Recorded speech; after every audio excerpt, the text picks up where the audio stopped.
Hey, how's it going, folks? My name is Jose Garcia, and in this video, I'm going to be showing you guys the differences between arrangements and reference sets.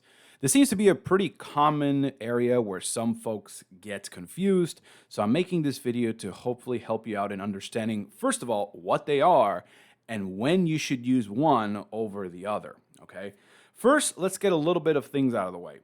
Reference sets are only meant to be used in parts. Now, that's not to say you can't use them in assemblies. It's just not advised. You can go on several forums and you'll see why that is the case, right?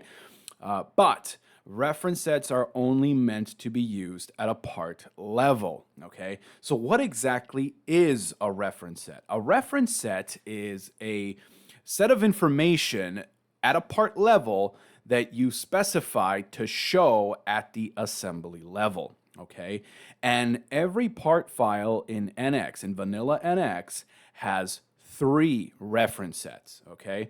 So in order to actually modify a reference set, you can open the part that you're interested in and change it in there.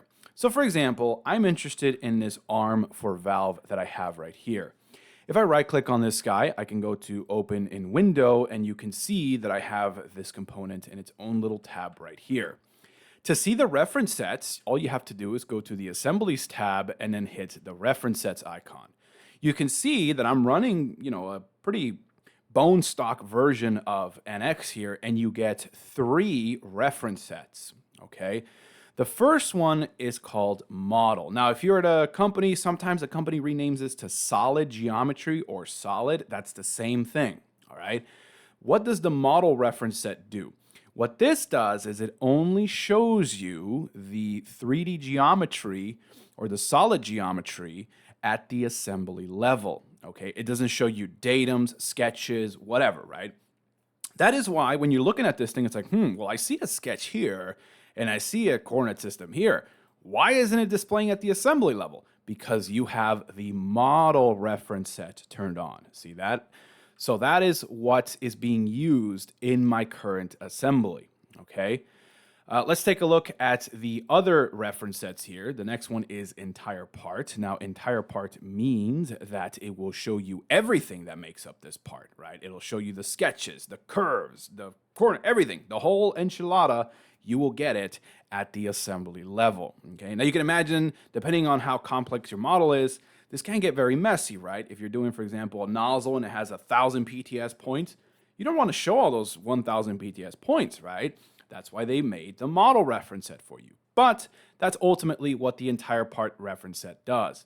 And of course, empty is just empty, right? It will not show you anything. Now, we're not going to cover this one too much here. This one is mainly used in large assembly management. But that is the overview of the default reference sets. Okay, so let's see those in action at the assembly level, right? So now I'm back over at my assembly here. And I have the arm for valve over here. So if I right click on this, I can go to replace reference set and then I can hit entire part. You can see that it shows me everything that is making up that particular part file. And of course, I can switch over to empty very quickly as well. You see it doesn't show me anything, okay? Now, these default reference sets are pretty nice. Like, okay, they're pretty good, but sometimes they are not enough, right? You want a reference set that is custom to your particular work environment. As an example, let's pretend that this arm for valve is just, very visually cluttering, right? It clutters the assembly too much.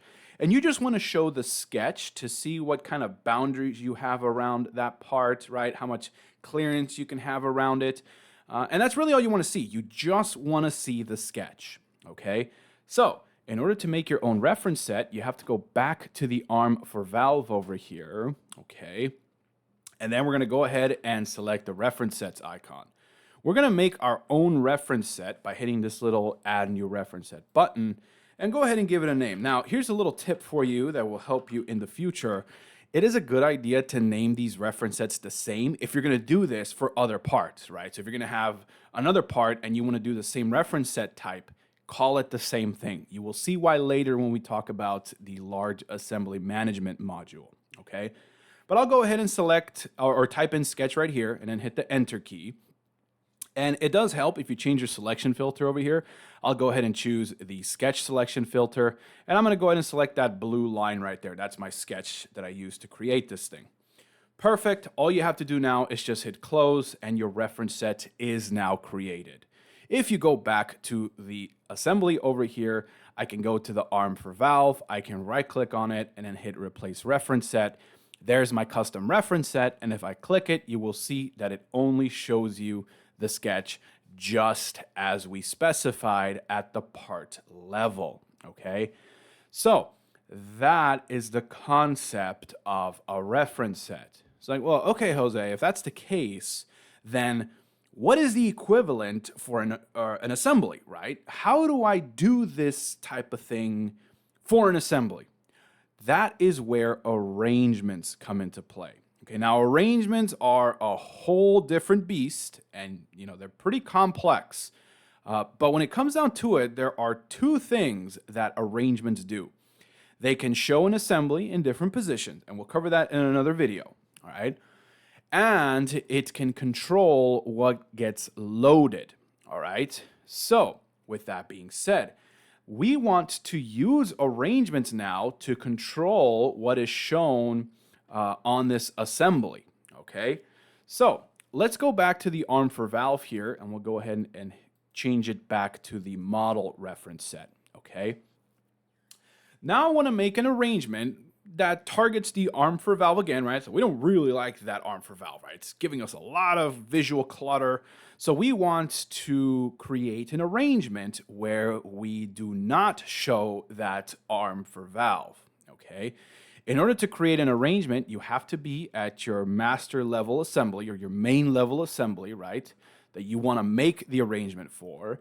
And then you have to go over here to the arrangements function, okay? Now, you only have one arrangement in this case. And again, most assemblies have one default arrangement. We're not going to change this one, and I actually suggest you don't change it. You always want to have something to kind of fall back on. I'm just going to go ahead and hit this little new arrangement function right here. Okay, and I'll go ahead and call this no_arm, just like that, all right? And to make it the active arrangement, you can double click on it, and as you can see, it is now active. All right, it has a little green check mark next to it. That lets us know we are good to go, okay? Now I have to hunt on or in this assembly and find a component that I want to get rid of. In this case, it's this guy right here, right? The arm for valve. I'll right click on this guy, and then there is a command here called suppression, okay? Go ahead and click it. Now, NX is pretty smart, and it says, all right, well, I see that you're in an arrangement right now. What do you want to do with this component in this arrangement? And I'm going to tell it that I always want to suppress it in this arrangement, okay? Go ahead and hit OK on this, and as you can see, since this is the active arrangement, then of course, right, it disappears.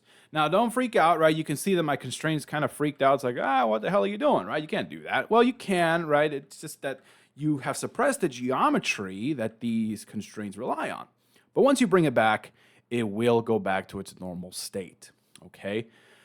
So now that you have that arrangement active, you can use this arrangement in as a subassembly, right?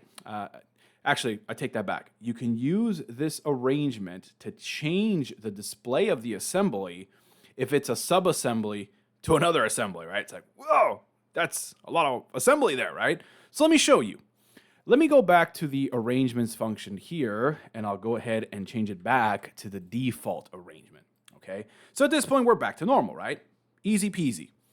Now let's pretend that this entire assembly needs to be added as a child to another assembly, okay? Now we can mimic this behavior pretty easily by just hitting this little new parent assembly function, right?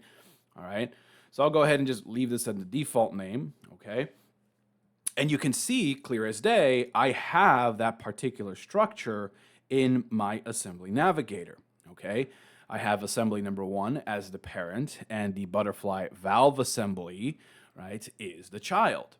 If I right-click on the butterfly valve assembly, I can go to the arrangements function, and there's the no arm arrangement that I created earlier.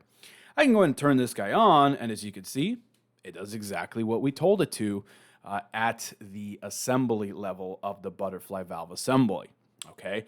Now you can still change the reference sets while you're here, right? Of course, they are part-based, so if you expand the butterfly valve assembly, right, I can change the reference set for the arm for valve if I bring the arm for valve back, right? So I can right-click on the butterfly valve assembly. I'll go ahead and change it back to the default. And then in here, I can right-click on the arm for valve, replace reference set, and then there's the sketch, right?